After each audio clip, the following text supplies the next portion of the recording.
Good morning બાળકો, મજામાં હશો? પ્રકરણ 7.1 આજે પૂર્ણ કરવાનું જ છે, બરાબર છે. માત્ર 2 દાખલા બાકી છે. ક્રમચય સંચયમાં ગણતરીના મૂળભૂત સિદ્ધાંત ઉપર આધારિત દાખલાઓ છે, બરાબર છે, અને એકંદરે ઘણા સરળ પણ છે. આપણે ચર્ચા કરી છેલ્લા 3-4 લેક્ચરમાં, બરાબર. પહેલા લેક્ચરમાં માત્ર સિદ્ધાંત ભણ્યા, કેવી રીતે કામ થાય, એક બે ઉદાહરણ આપ્યા, ફરી પાછા થોડાક એક્સ્ટ્રા દાખલા, 4 દાખલા લીધા એક્સ્ટ્રા, અને 7.1 અને એની આગળના ઉદાહરણ, બરાબર. બધું સિમિલર છે, એટલું અઘરું નથી. ચાલો 7.1 નો ચોથો દાખલો પાઠ્યપુસ્તક જોડે રાખજો. 7.1 નો દાખલા નંબર 4. રકમ શું છે જોઈ લઈએ.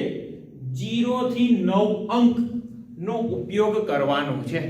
કેટલા આંકડાનો ઉપયોગ કરવાનો છે? 0 થી 9. ચાલો અહીંયા લખી દઉં પહેલા અંકો કયા કયા તો કે 0 1 2 3 4 5 6 7 8 અને 9, કુલ 10 અંક થયા. આ 10 અંકનો ઉપયોગ કરવાનો છે અને 5 અંક વાળા ટેલિફોન નંબર બનાવવાના છે. કેટલા અંકનો? 5 અંક વાળા કેટલા ટેલિફોન નંબર બનાવી શકાય, આપણો પ્રશ્ન છે. પણ પાછું વધારાની ઇન્ફોર્મેશન છે. દરેક નંબરની શરૂઆતની સંખ્યા 67 થી થાય છે અને અંકોનું પુનરાવર્તન પણ થતું નથી. ચાલો 5 અંકનો ટેલિફોન નંબર બનાવવો છે. અહીંયા લખી દઉં છું 5 અંકોનો ટેલિફોન નંબર.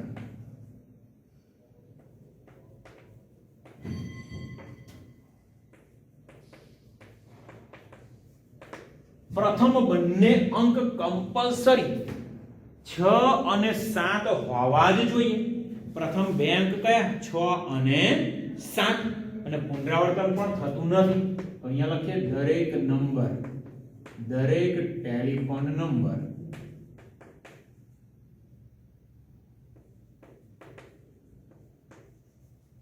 શરૂઆત ના 2 અંક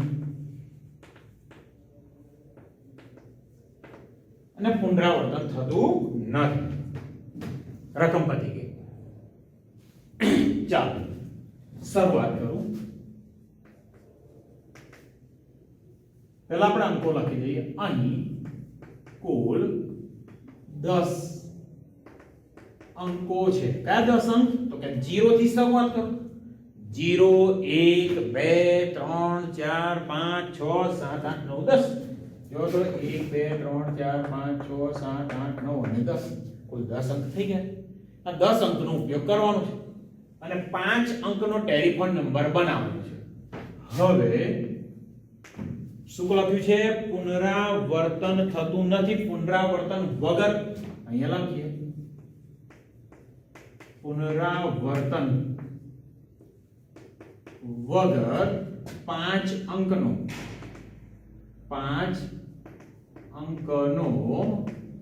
ટેલિફોન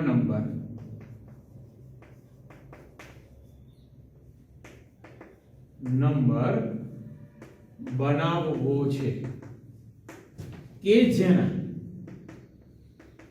જેના પ્રથમ બંને અંક 6 અને 7 જ હોય. ચાલો ઇન્ફોર્મેશન બહુ સરસ પતી ગઈ. 5 આંકડાનો નંબર, 5 અંકનો નંબર. વધારાનું છે પુનરાવર્તન વગર. પુનરાવર્તન તો ના જ થવું જોઈએ. આપણી જોડે કુલ 10 અંક છે, એ પણ મહત્વનું છે. કુલ 10 અંક છે. ચાલો અહીંયા આગળ નાના 5 બોક્સ બનાવી દઈએ તો વધારે આઈડિયા આવશે. હવે 1 2 3 4 અને 5. પહેલો અંક, ચાલો પહેલો અંક ફિક્સ કયો છે? તો કે 6. બીજો અંક ફિક્સ 7. કેટલી રીતે પસંદ કરી શકાય? બરાબર છે. મેઇન પ્રશ્ન કેટલી રીતે પસંદ કરી શકાય, તો આ તો ફિક્સ જ છે કે આ એક જ અંક એક જ રીતે પસંદ કરી શકાય, ફિક્સ જ છે. 7 આ પણ એક જ રીતે. અહીંયા આગળ ફિક્સ જ છે કે પહેલો આંકડો 6 જ લેવાનો છે, એમાં કોઈ ઓપ્શન છે જ નહીં, તો એક રીતે નક્કી થશે. બીજો અંક ફિક્સ જ છે 7, બરાબર છે. આ પણ એક જ રીતે નક્કી થશે, બરાબર છે. આ પણ એક જ રીતે નક્કી થશે. હવે ધ્યાન રાખો, પુનરાવર્તન નથી કરવાનું અને 10 અંક છે એમાંથી 2 અંક તો પસંદ થઈ ગયા. 2 અંક પસંદ થઈ ગયા. કેટલામાંથી? 10 માંથી. હવે કેટલા આંકડા આપણી જોડે રહે? તો આપણી જોડે માત્ર 8 અંક રહે છે. તો આ આંકડો 8 રીતે પસંદ કરી શકો. એના પછી હવે 3 આંકડા ગયા, તો અહીંયા 7 રીતે, 4 આંકડા ગયા તો અહીંયા 6 રીતે પસંદ કરી શકો. બરાબર છે. 6 રીતે પસંદ કરી શકો. ચાલો, તો એનો મતલબ બનતા કુલ ટેલિફોન નંબર, બરાબર છે. તો therefore ટેલિફોન નંબરની કુલ સંખ્યા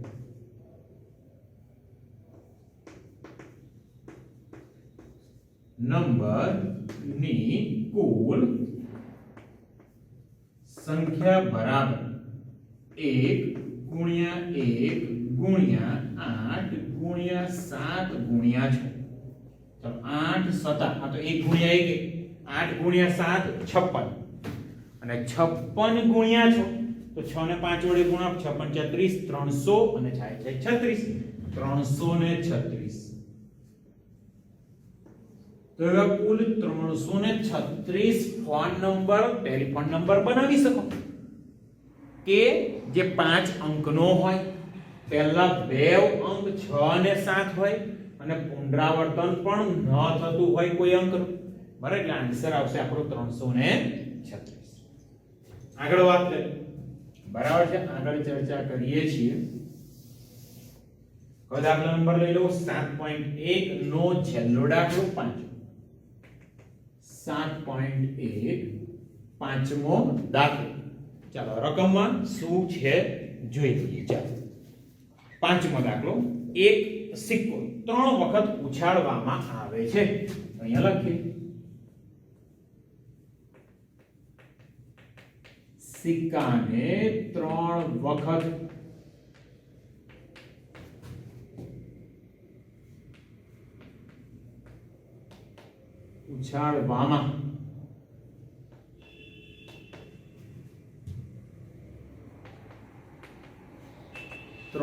ઉછાળવામાં આવે છે.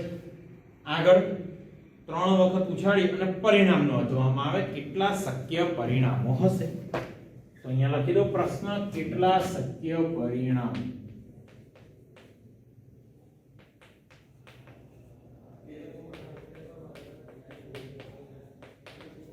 વધારાનું આપણે જોઈએ કયા કયા પરિણામ.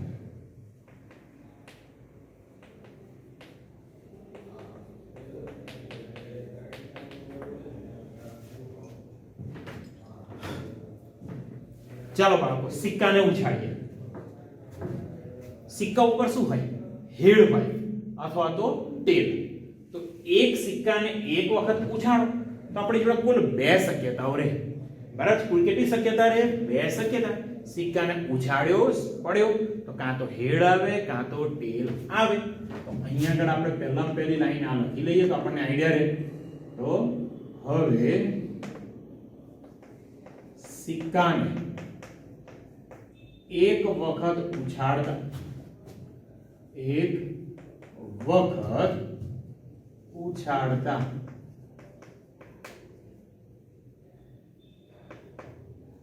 H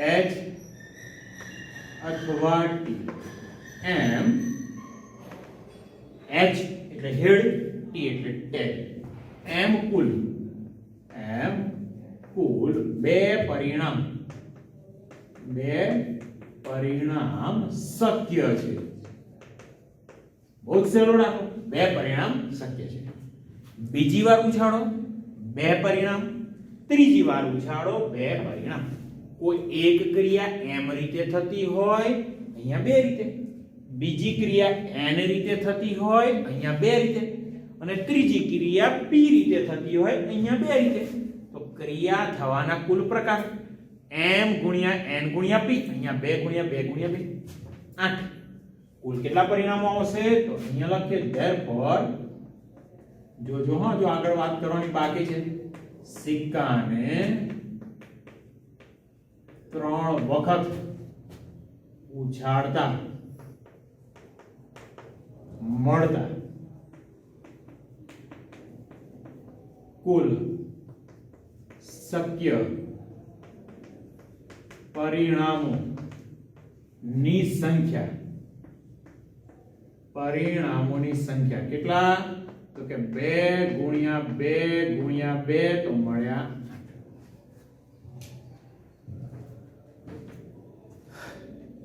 બીજો પ્રશ્ન જો કયા પરિણામો ચાલો સિક્કાને પહેલી વખત ઉછાળીએ અહીંયા હું લખી રાખું ફર્સ્ટ ટાઈમ બરાબર છે તો આપણને બે શક્યતાઓ મળે h અને બીજી શક્યતા સિક્કાને બીજી વખત સેકન્ડ ટાઈમ ઉછાળો આપણે પહેલે દિવસ જે ચર્ચા કરી હતી એના જેવું તો અહીંયા આગળ શક્યતા આવી h અહીંયા t એટલે પહેલી વખત h અને બીજી વખત h પહેલી વખત h અને બીજી વખત t સેમ એવું અહીંયા આગળ આવી શકે h અને t મતલબ શું તો પહેલી વખત તો તમે h t આવે તો બીજી વખત h ની સાથે h t અને અથવા તો t ની સાથે h t અને ત્રણ વખતની વાત આવે જો અહીંયા આગળ થર્ડ ટાઈમ ત્રીજી વખત તો h ની સાથે h t t ની સાથે પણ h t સેમ અહીંયા આગળ h ની સાથે h t અને t ની સાથે પણ h t આવી શકે તો શક્ય પરિણામો કયા છે તો પહેલી વખત h બીજી વખત h ત્રીજી વખત h પહેલું પરિણામ બીજું પહેલી વખત h બીજી વખત h અને ત્રીજી વખત t તો અહીંયા કુલ શક્ય પરિણામો કયા છે એ પણ લખી દો બરાબર છે તો અહીંયા આગળ પહેલો પ્રશ્ન લખી દો કયા પરિણામો આ એની વાત છે પરીક્ષામાં પૂછાય તો લખવાનું બાકી આપણો દાખલો પૂર્ણ થઈ ચૂક્યો છે બરાબર છે તો અહીંયા લખીએ પરિણામો જે 8 પરિણામ મળવાના છે એની વાત કરી દઈએ તો પહેલું પરિણામ h ત્રણેય વખત h મળે જોજો આનું અર્થઘટન પછી છે h જો h પહેલી વખત h બીજી વખત h પણ છેલ્લી વખત t ચાલો હવે h પહેલી વખત h બીજી વખત ટેલ ત્રીજી વખત h ફરી પાછું h t પહેલી વખત h બીજી વખત t ત્રીજી વખત t આ ચાર પરિણામ અહીંયાથી મળ્યા જ્યારે પહેલી વખત h આવે ત્યારે હવે પહેલી વખત t આવે તો બીજા ચાર પરિણામ તો ફરી પાછું આવશે પહેલી વખત t બીજી વખત h ત્રીજી વખત h જે અહીંયા t h પછી t h પહેલી વખત t અને છેલ્લી વખત t બીજી વખત h તો અહીંયા મળશે t h છેલ્લી વખત t h સોરી છેલ્લેથી બીજી વખત સાતમી વખત છેલ્લી વખત ત્રણે ત્રણ આવે t જો અહીંયા કુલ 8 શક્યતાઓ દેખાય છે તમને 8 શક્યતાઓ મેં લખી દીધી છે બને પરીક્ષામાં કે તમને આવું પણ પૂછી શકે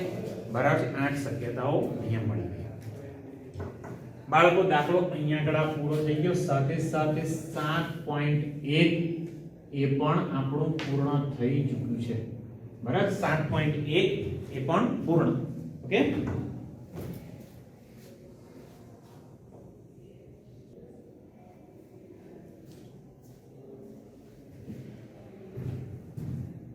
ચાલો બાળકો એક એક્સ્ટ્રા દાખલો લઈએ છે અને થોડીક નોંધની ચર્ચા કે જે આપણે 8મા ચેપ્ટરમાં ઓલરેડી કરી ચૂક્યા છે જોઈએ છે અત્યારે આપણે વાત કરી એક એક્સ્ટ્રા દાખલો એક શબ્દ છે મારી પાસે ઓર્બિટ બરાબર છે, આ શબ્દ છે ઓર્બિટ. કુલ કેટલા શબ્દો છે? 5. 5 મૂળાક્ષર છે. આ મૂળાક્ષરનો ઉપયોગ કરી અને મારે 5 મૂળાક્ષર વાળો જ શબ્દ બનાવવો છે. 5 મૂળાક્ષર વાળો જ શબ્દ બનાવવો છે, પણ પ્રથમ મૂળાક્ષર કમ્પલસરી ટી હોવો જોઈએ. બરાબર છે? તો અહીંયા લખીએ 5 મૂળાક્ષર વાળા શબ્દ.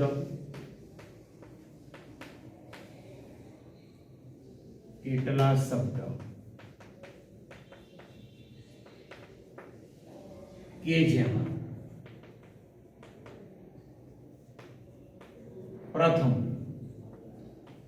મૂળાક્ષર ટી હોય.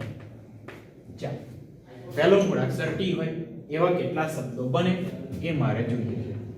ધ્યાન રાખજો, અહીં કુલ અહીં ઓર્બિટ બને. ઓર્બિટ શબ્દમાં કુલ 5 મૂળાક્ષર છે. કેટલા મૂળાક્ષર છે બાળકો? કુલ 5 મૂળાક્ષર છે અને 5 મૂળાક્ષરનો શબ્દ જ જોઈએ છે. તથા 5 મૂળાક્ષર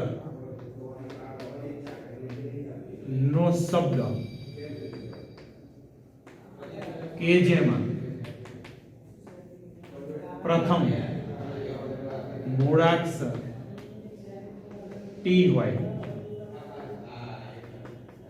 તેવા શબ્દો બનાવવા છે. બહુ જ સહેલું. ટેલિફોન જેવું. પહેલા 2 મૂળાક્ષર ફિક્સ હતા, પહેલા 2 અંક ફિક્સ હતા, અહીંયા 6 અને 7. અહીંયા 5 બોક્સ બનાવી દઈએ એટલે સરળ થઈ જશે. ચાલો 5 બોક્સ બનાવી દઈએ. 1 2 3 4 અને આ 5. ચાલો, પહેલો મૂળાક્ષર અહીંયા ફિક્સ છે. કયો છે? ટી. બરાબર છે? અહીંયા આપેલું જ છે કે પહેલો મૂળાક્ષર ટી જ હોવો જોઈએ, જે માત્ર એક રીતે જ નક્કી કરી શકો. એના માટે બીજો કોઈ વિકલ્પ છે જ નહીં. બરાબર છે? કેટલી રીતે? એક રીતે. ચાલો, બીજો મૂળાક્ષર, ત્રીજો મૂળાક્ષર, ચોથો અને પાંચમો. અને પુનરાવર્તન વગર, પુનરાવર્તન રહિત. અહીંયા લખું છું પુનરાવર્તન રહિત. આ શબ્દ બહુ જરૂરી છે. ચાલો, 5 મૂળાક્ષર છે.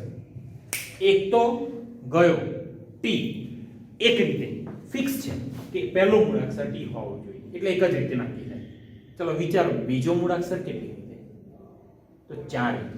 ટી સિવાય ઓ આર બી કે આઈ અહીંયા 4 રીતે નક્કી થાય, અહીંયા 3 રીતે, 2 રીતે અને 1 રીતે. પુનરાવર્તન રહિત છે. તો બનતા કુલ શબ્દ, તો therefore બનતા કુલ શબ્દો બરાબર 1 ગુણ્યા 4 ગુણ્યા 3 ગુણ્યા 2 ગુણ્યા 1, 4 કરી 12 દુ 24. તો 24 શબ્દો આવા બની શકે કે જેમાં પ્રથમ મૂળાક્ષર ટી હોય. પ્રથમ મૂળાક્ષર કયો હોય બાળકો? ટી. બરાબર છે? અને પછીના મૂળાક્ષર કોઈ પણ હોઈ શકે. બીજો પ્રશ્ન આની અંદર, પ્રથમ મૂળાક્ષર ટી હોય અને છેલ્લો મૂળાક્ષર ઓ હોય તો કેટલા શબ્દ? બરાબર છે? પ્રથમ મૂળાક્ષર કયો? ટી અને છેલ્લો મૂળાક્ષર ઓ હોય.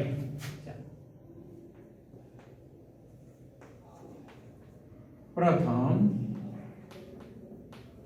મૂળાક્ષર ટી તથા છેલ્લો મૂળાક્ષર એટલે કે પાંચમું છેલ્લો મૂળાક્ષર ઓ હોય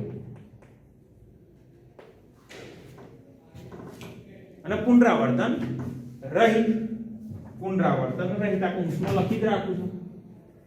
પુનરાવર્તન રહિત કેટલા શબ્દો બને? પાંચ મૂળાક્ષરનો શબ્દ બનાવવાનું ફિક્સ છે. અહીં આગળ પહેલો મૂળાક્ષર ટી ફિક્સ છે, છેલ્લો મૂળાક્ષર ઓ એ પણ ફિક્સ છે. ચાલો ટી કેટલી રીતે નક્કી થશે? ફિક્સ છે એક જ રીતે કે ભાઈ પહેલો તો ટી લેવાનો છે, છેલ્લો મૂળાક્ષર ફિક્સ કયો લેવાનો છે? ઓ. બરાબર, આટલું તો ફિક્સ છે. 5 બોક્સ બનાવી દો.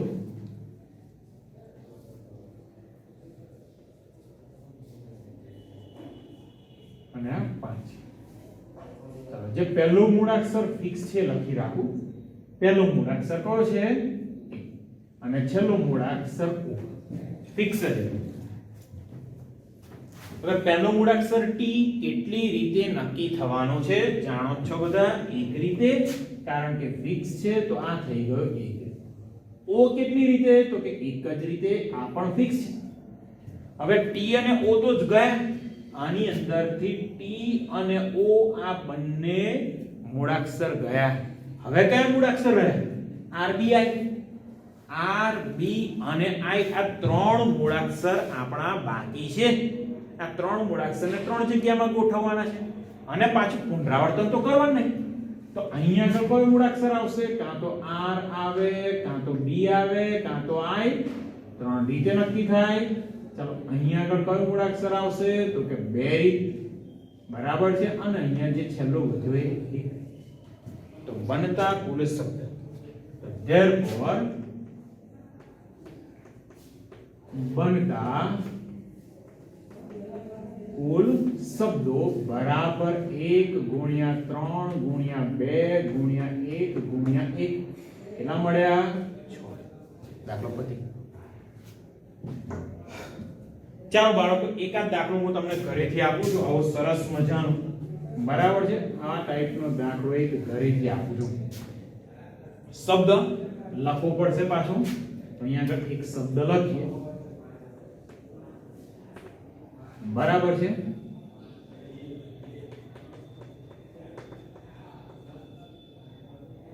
આ નહીં આવે, અંદર મૂળાક્ષર રિપીટ થાય છે. એ રિપીટ થાય એ વાત આપણે પછી કરી લઈએ. તો અહીંયા આગળ ચાલો ને આપણો સારામાં સારો શબ્દ મેથ્સ.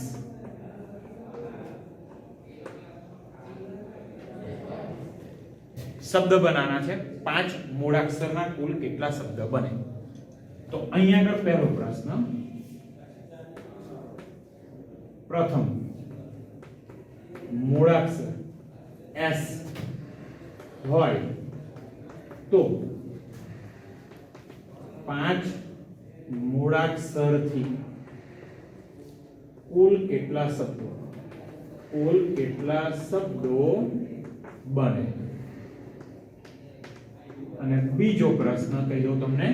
પહેલો મૂળાક્ષર આપણે એસ ફિક્સ રાખીએ, છેલ્લો મૂળાક્ષર ટી.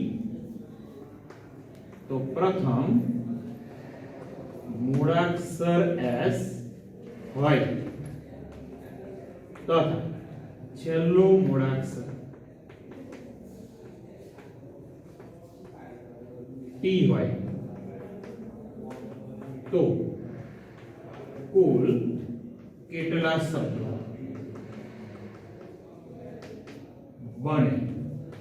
પાછું તમને થશે કે સર આમાં શું કરવાનું? કશી એક ઇન્ફોર્મેશન તો ખૂટે છે. કઈ? પુનરાવર્તન રહિત કે પુનરાવર્તન સહિત? તો પુનરાવર્તન રહિત. સેમ ઉપરના જેવો દાખલો. બરાબર, બિલકુલ ઉપરના જેવો દાખલો છે. પણ અહીંયા 6 મૂળાક્ષર હતા, અહીંયા 5 મૂળાક્ષર છે. બરાબર છે. બહુ સારી રીતે કમ્પ્લીટ કરજો. અને આ દાખલો હોમવર્કમાં છે અને આન્સર લખીને કોમેન્ટમાં મોકલવાનું છે કમ્પલસરી. એક નંબર આન્સર, બીજો નંબર આન્સર. બરાબર છે. આન્સર લખીને કોમેન્ટમાં મોકલવાનો જ છે કમ્પલસરી. બરાબર છે. લેક્ચર અહીંયા આગળ પૂરો કરું છું. બહુ જ સારો, બહુ જ ઈઝી ટોપિક હતો. નેક્સ્ટ લેક્ચર થી આપણે ક્રમચય ની વાત કરવાના. 7.1 માં માત્ર આપણે ગણતરીના મૂળભૂત સિદ્ધાંત એની વાત કરી ચૂક્યા અને હવે ક્રમચયની વાત કરીશું. થોડું ઘણું ક્રમચય આપણે 8મું ચેપ્ટર દ્વિપદી પ્રમેયમાં પૂર્ણ કરી ચૂક્યા. નજર કરી લેજો. કયું? n ફેક્ટોરિયલ, npr ncr આ સૂત્ર ભણ્યા હતા. NPR કેવી રીતે શોધાય આ પણ આપણે વાત કરી હતી, થોડાક દાખલા લીધા હતા 8મા ચેપ્ટરની અંદર. n ફેક્ટોરિયલ એ શું છે? બરાબર છે. 10 ફેક્ટોરિયલ ને કેવી રીતે લખાય? 10 ફેક્ટોરિયલ એટલે 10 ગુણ્યા 9 ફેક્ટોરિયલ લખાય. 0 ફેક્ટોરિયલ બરાબર 1 થાય. આ બધી જ ચર્ચા આપણે કરી ચૂક્યા છીએ, ખાસ નજર કરી લેજો. નેક્સ્ટ લેક્ચરમાં પાછું એ કામ કરવાના જ છે, પણ નજર કરશો બરાબર છે તો કાલના લેક્ચરમાં કોઈ પ્રોબ્લેમ નહીં આવે, બહુ ઝડપથી તમારું કામ પતી જશે. ઓકે, ચાલો બાળકો લેક્ચર પૂરો કરું છું. ઓકે.